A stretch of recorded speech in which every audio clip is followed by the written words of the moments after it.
They made it all the way to Survivor 45 finale night. Perhaps not in the way they had hoped, but Caleb Geberwold, Kelly Nalbandian, Kendra McQuarrie, Bruce Perot, Emily Flippin, and Drew Basile will still play a pivotal role during Wednesday's 3-hour finale on CBS. That's because they, along with two more folks who have yet to join them, will ultimately determine who wins the $1 million and is crowned the sole survivor of season 45. Until that happens, the group has been biding its time, while stuffing their faces, downing drinks, watching sitcoms, and engaging in dance parties at Ponderosa, where all the players go after being voted out of the game. Before the jury hits the final 3 with their questions, we decided to hit the jury with some of our own. In this exclusive jury interview, we asked the first 6 members of the panel about life at Ponderosa, including which pre-jury person they wish were there with them and who among the jury played the best game. Read on for answers from this 6-pack of personalities. What was the best thing about being at Ponderosa? Caleb Geberwold. It's funny. When you arrive, you are happy about the food, bed, open bar, and amenities. But as the mayor of Ponderosa, most of it sucks by the end. The best thing about it was watching tribals, the staff, and the free massage the day after your boot. My only advice for future players is don't go to the jury when the game. Kelly Nalbandian. The food was truly hitting different at Ponderosa. The staff was incredible and made our time there so fun. But I think getting to spend time with everyone outside the game will always be such a special memory. One night I always will remember. We put on a 90s/early 2000s playlist, and Caleb, Kendra, Bruce, and I had a party. Uncle Bruce can hang with the kids. And I loved all the little moments, chilling with Kendra by the pool, early morning coffee chats with Bruce, and watching The Office DVDs for hours with Caleb, Kendra, and Emily. Kendra McQuarrie. The best thing about being at Ponderosa was the debriefing part, feeling all the feels with the only people who will ever understand what you were going through. I couldn't have asked for a better landing pad than Caleb and Kelly. We spent our days laughing, dancing, playing, talking about what could have been, and processing the hard feelings too.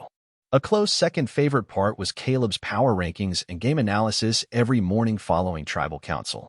He had a little notebook that he kept notes in with each person that came back to Pondy. It was like a Survivor news report with my morning coffee. Bruce Perot. Nothing. If you're in Pondy, you're out of the game. LOL. But honestly, the best part is being able to do what everyone will say, taking a shower. My goodness, it was amazing to clean off and have a good little cry. Also, great to have a Corona and chill. Emily Flippin. As tempted as I am to say the free food, I think the best thing about being at Ponderosa was the shenanigans I got up to with the other jury members. We spent our days playing games and voraciously debating the merits of the players still in the game. It was an absolute blast and helped me decompress from the reality of my own vote out. Drew Basile. Honestly, the reading. There's nothing to do in Ponderosa except read and listen to music. I cruised through the Magic Mountain in like 3 days. Good book. Which person voted out pre-jury do you wish had been with you at Ponderosa? Caleb Geberwold. It's kind of a miracle Brandon made it 5 days given his start and tribe, but can you imagine if he makes it to the jury? We sadly fell on opposite sides of the numbers. But as further proof of his social game, I would have loved talking and watching Survivor history together. Honorable mention to my girl Sabia, who I'm sure will get a ton of love here. Kelly Nalbandian. I gotta go with my puzzle buddy Brando. I missed him every day on the island. You saw some of this with his bandeau buff top, but he's so funny, always cracking puns. I know we would have had a great time. I also think he would have been a fantastic juror. We had talked about playing video games together, and there was a PS5 at Ponderosa. I think that would have gotten a lot of use. Kendra McQuarrie. Sabia. Cause that would have meant she made merge with me and our alliance that never was, made from me visiting Lulu, would have come to fruition. Just a few hours with her, and I just felt like I had a friend for life. We get each other. The laughter is never ending.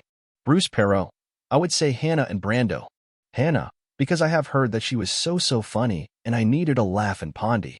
Brando, because I would have loved to have made a pizza with him. Emily Flippin. I'm going to give you 2. Firstly, Sabia. Not just because hanging with her seemed like it would be hilarious, but also because we never had the chance to talk about her blind side. It was the first extremely tough tribal council, and I would have loved to have the chance to discuss it with her at Ponderosa. Additionally, J. Maya. Jay and I never had much of a chance to get to know each other on the island, but as I've gotten to know her outside of the game, I'm discovering we have so much in common. I wish we had more time to connect on the show.